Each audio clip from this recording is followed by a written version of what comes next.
Hello friends, if you're new, welcome to my channel.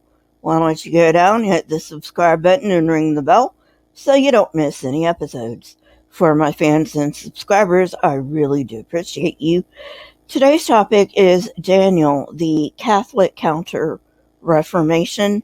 It's actually going to cover more than that, but that is the title I've decided on. It's actually a continuation of Christian reinterpretation, but I did not want to use that title. So if you haven't seen Christian reinterpretation, go ahead and see it and then watch this one. Remember, I now have a merch store.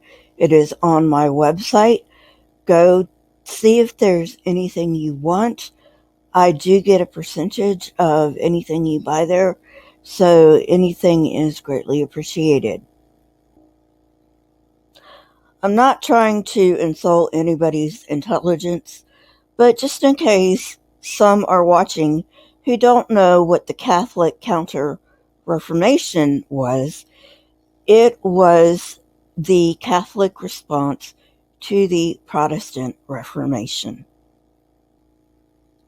Calvin reinterpreted the Fourth Kingdom as the Seleucids, but exegetes from the Counter-Reformation distinguished heathen Rome from Christian Rome, defending identification of the Roman Church as the Fourth Kingdom from Calvin's reinterpretation of the Fourth Kingdom as the Seleucids.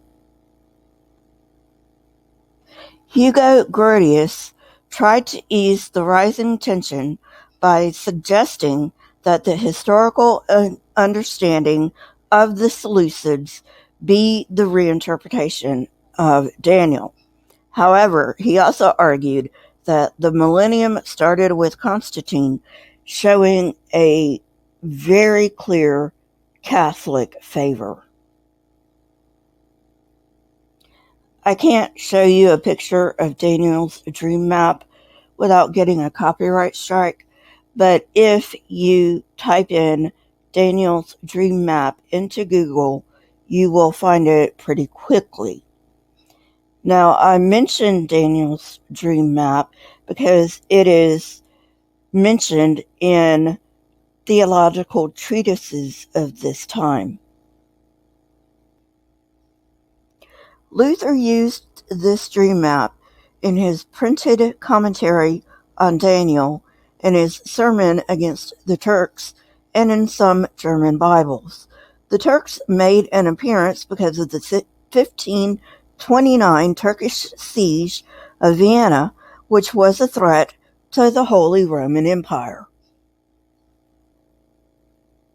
Lorenz Faust published a book in 1585 titled Anatomia Statu Danielis, Anatomy of Daniel's Statue, which included what Faust thought the statue looked like in wood. The face resembled then King of Saxony August I, who Faust believed to be the last emperor. The body of this depiction had inscriptions of Mesopotamian rulers on its head, Median and Persian kings on the chest, Roman rulers on its skirt, Byzantine and Ottoman emperors on its right leg, and Holy Roman emperors on the left leg. This book sought to justify the status of the Holy Roman Empire at this time, and advocated for a war against the Turks. In the 1600s, a number of factors contributed to European apocalypticism, including the 30 Years' War, the Ottoman threat, and the colonization of the Americas. Gans Inês Bandeira, apologies if I got the pronunciation wrong, a Portuguese man who lived in the 1600s, prophesied about the Fifth Kingdom, while Vieira, building on that, argued that Portugal was the fifth kingdom and needed to unite the world in Christianity. The so-called New World represented a refuge, a place of religious freedom, as long as it was their religion to the Puritans. They borrowed Translatio Imperii to express this idea. They, too, saw it as their duty to Christianize the Native Americans. In the 1700s, through a poem, Bishop George Berkely expressed his opinion that the empires found in Daniel moved continuously from east to west, ending with America, that Berkely identified as the Fifth Kingdom. If this sounds familiar to Americans, it should. Early American leaders believed in a notion akin to this: manifest destiny. In short, it was part of the divine plan to own everything to the Pacific coast and later on to the Pacific Islands. So, back to the squabbles in Europe. The Byzantine Empire held that when Constantine founded Constantinople, he also transferred Rome's kingdom. When Muslims began to invade the Byzantine Empire in the 7th century, the faithful Christians produced a number of apocalyptic works to justify the empire. They convinced themselves through the Four Kingdoms schema that the Arabs would not establish another empire because this would upset the Four Kingdoms schema of Daniel.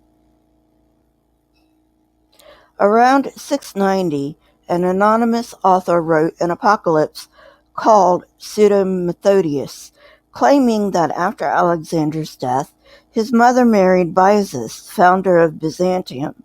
They had a daughter, Byzantia, who married Romulus, founder of Rome. By linking the Byzantine Empire to Alexander's empire, the need to identify Rome as the Fourth Kingdom is gone, and leaves the Byzantine Empire as the last before the apocalypse. When the Turks conquered Constantinople in 1453, Russia claimed the title of the Fourth Kingdom. Nestor Iskander, author of Tale of the Taking of Tsargrad, wove together Daniel 2 and 7 to argue that Constantinople had transferred Roman power to Russia. Meanwhile, the Russian Tsars, or Caesars, had already started to interpret a Byzantine legend as Russia freeing Constantinople from Turkish rule.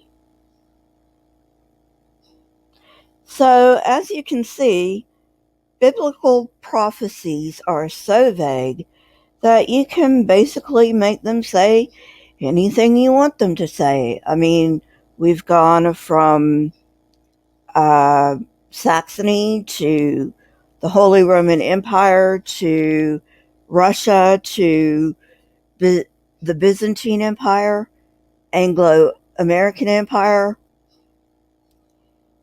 If you are a Christian, I am sorry to say this, but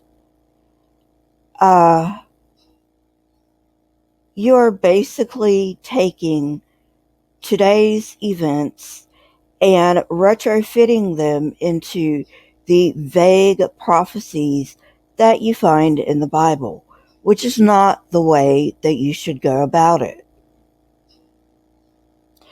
Well, friends, that's it for today. I hope you enjoyed it.